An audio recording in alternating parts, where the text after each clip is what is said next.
Mamas, welcome to another episode on Diary of a Ghanaian Midwife. It's your favorite midwife, and I'm here. I'm here to bring you some premium content. How many times have we not heard a lot of pregnant women asking me or telling me in the hospital that we never expected postpartum to be this difficult? I remember one time in church, one of my pastor's wife was like, she just didn't think that she had enough information on it. She was shocked at what she was experiencing postpartum. And honestly, she's not the first person to have told me this. A lot of mamas, and you inclusive, when you found out you were pregnant, started picking up baby names, started planning for your nursery, started packing the hospital bag, started asking questions, going actively for antenatal and then patronizing antenatal packages online, started buying all the books for healthy mother, healthy baby and all that. And we forget about the most important part, which is postpartum. 9 months is not the entire journey. Labor actually is not even the end of the journey. The baby is not the end of the journey. Labor, delivery is the beginning of the journey, because the pregnancy only lasted for 9 months, even though it felt like it lasted for 25 years. Most of the mamas are like, I'm tired, I just want this baby out, I'm tired. So you feel like pregnancy lasts for 25 years, but it's actually just 9 months. Postpartum is not a fleeting phase. It's forever. It's for life. Your life changes forever. It's more than the 6 weeks which we tell you to come to the hospital for checkup. That is just for medical checkup. It's for life. Your body, your hormones, your identity are all changing for life.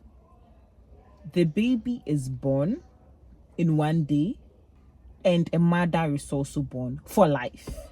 Even in the eventuality of the baby passing on, the changes that your body has experienced are not going to end. So becoming a mother, becoming a parent is for life. Most of us do not prepare enough for it. And I always tell those around me and my mom is that pregnancy preparation is not complete till you prepare for your postpartum. Not find joy in seeing my mom is tired, see my mom is exhausted, see my mom is being readmitted for high BPs and all that because they went home and thought they were superpowers. They did not know what to expect. I'm tired of my mamas harming and then being shocked at how their bodies are reacting to feeding. Even though, yes, it's your first time most often, or even if it's not your first time, it's your 8th delivery, it's your first time with this child. But if you had read up about it, if you had studied about it, if you had watched videos, you would at least even know that if I'm supposed to feed, this is how I'm supposed to feed. If eventually, I'm not able to do from the breast and I want to do bottle feeding, I want to do formula feeding, how to go about it. Everybody just prepares so much for the pregnancy, and then the whole breastfeeding, when it's time for postpartum, we are looking like, no. My mom is Diary of a Ghanaian Midwife's mamas don't roll like that. We do or we do not roll like that. So how do we prepare? Number 1 on your postpartum preparation list is to plan for help. Plan for help, at least for your first 2 weeks post-delivery. Plan for help. There's an African saying that it takes a village to raise a child. Plan for help. Plan that in the first 2 weeks post-delivery, who is going to stay around me? If you will not get an external help, if you are bringing a nanny, if you are paying a nurse, you speak to your family, you speak to your partner to tell them that these first 2 weeks especially, even though you're supposed to continue more than that, but these first 2 weeks especially post-delivery, I would not have the energy to do a lot of things. So let's plan for help. Put your house in order in such a way that when you come back, it will be easy to get things done, which is even going to lead me to my next next point. Another aspect of planning for help is tell your partner that when the visitors come, they should tell the visitors that they are coming to help. They did not just come and carry baby and then expect you to walk about serving them. No. All that communication should be done with your partner, so systems to be put in place. Next, stock up your house. Stock up your house. So that leads me to my links back to my previous point where I said pack your house and prepare. when you come, the first 2 weeks, you may not be able to do some laundries. You may not, even though because of baby, someone may be helping you wash, but you may not be able to be active in doing certain things. In your last days, if you would have to pay someone to come and clean your house, to come and put your house in order. So not only does baby come to a fresh house, you also things are in order, so you know where this is. If you need it, you can pick it up. Especially for mamas that have children, please plan childcare earlier. Now, back to stocking your house. Stock your house not just with baby food, not just with baby dresses. Stock your house with food that you eat post delivery, because you do not want to come back and then now start thinking about what the family is going to eat.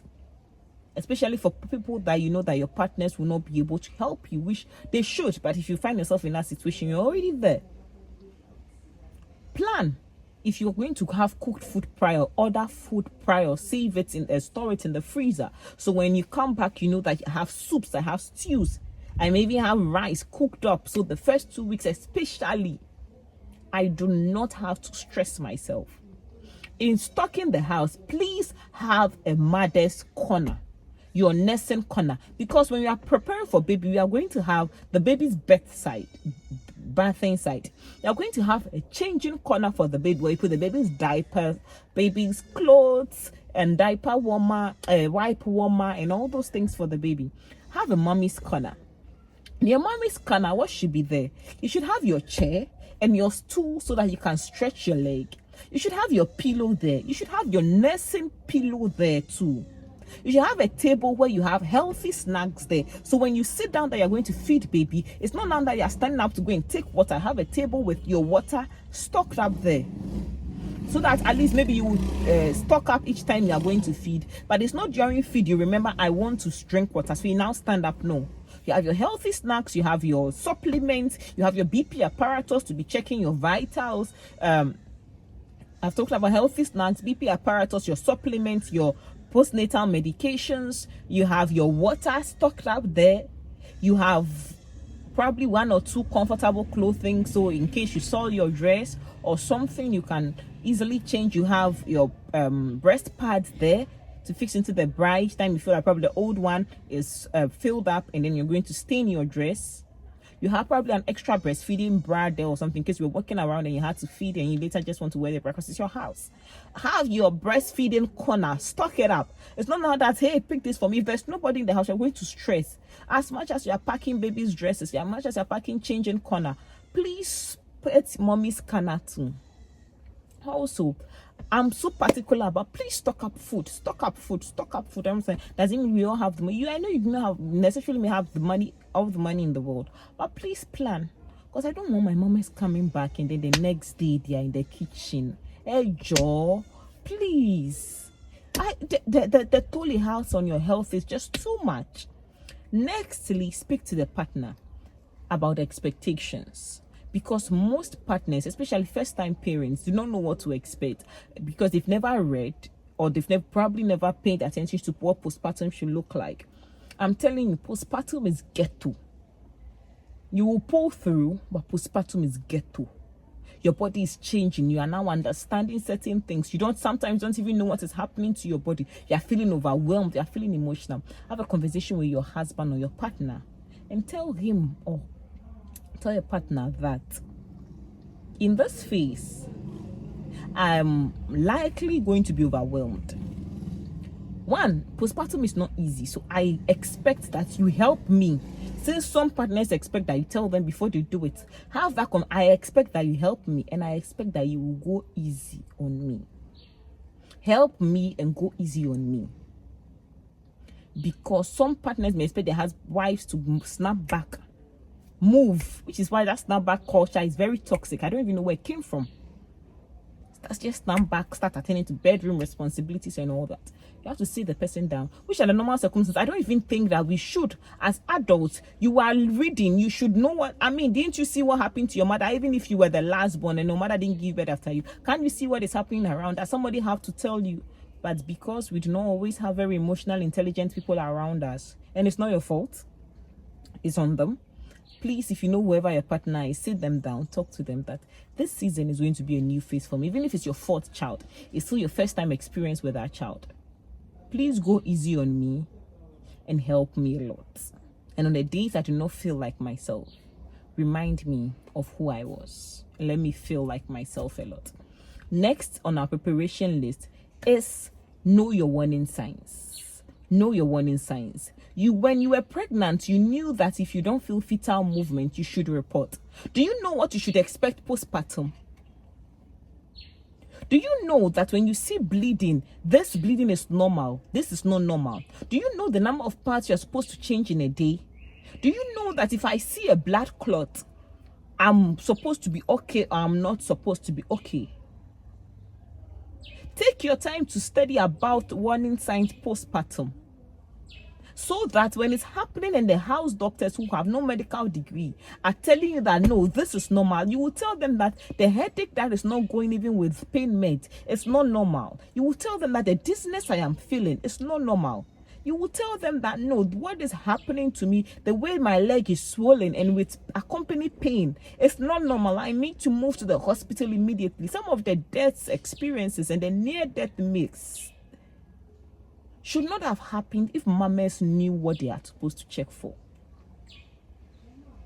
So please, try to study this warning sign.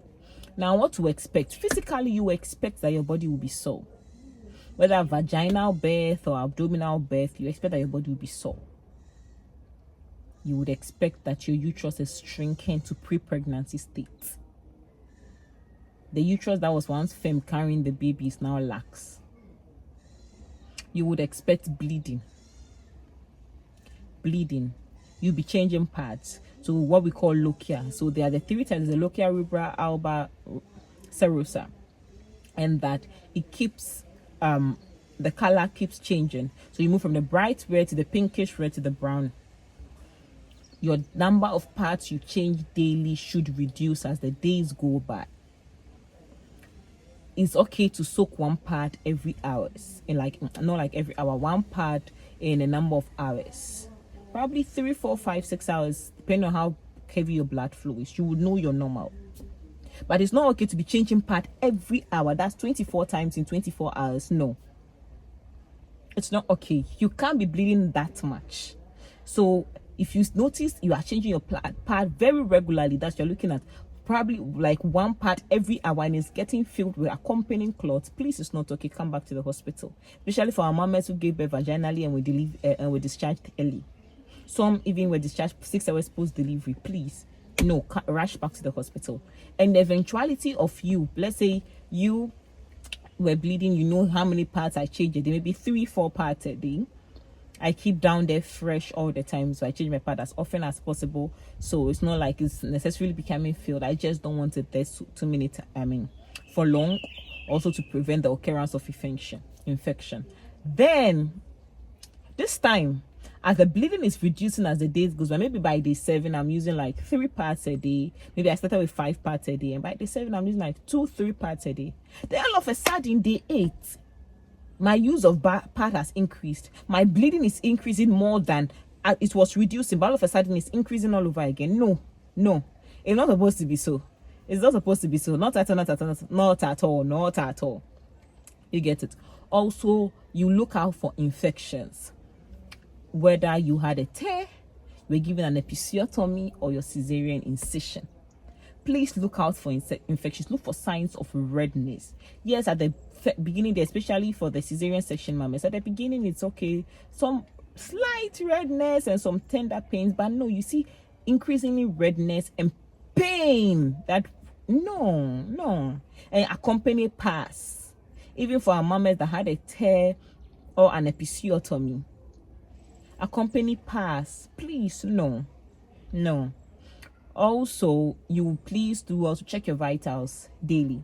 You realize that you are having accompanying fever, your temperature is increasing, your vitals are not good, please report to the hospital. That's what we are looking at physically. Also, you're also looking at postpartum hypertension and postpartum preeclampsia. A lot of mothers do not know that their BPs can even go high, or they can get preeclampsia after delivery. They think that after delivery, I'm out of the danger zone, I know how to check my BPs. No, after deliveries, please continue checking your blood pressures.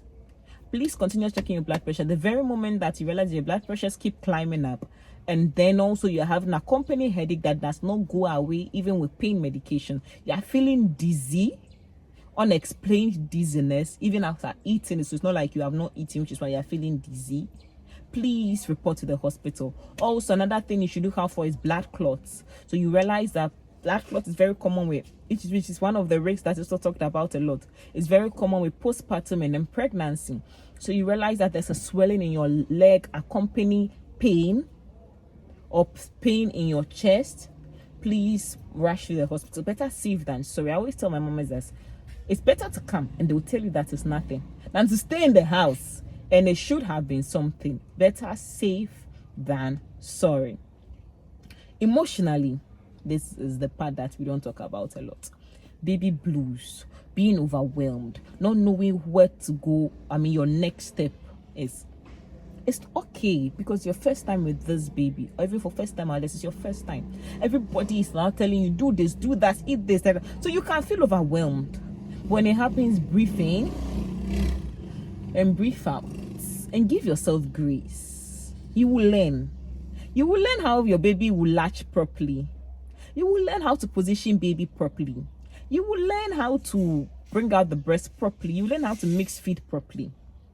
Don't put yourself under so much pressure, which is why I advise that before delivery, you should have read about those things. I don't think I mentioned it, even though I gave a few hints. Have a feeding plan and be flexible about it.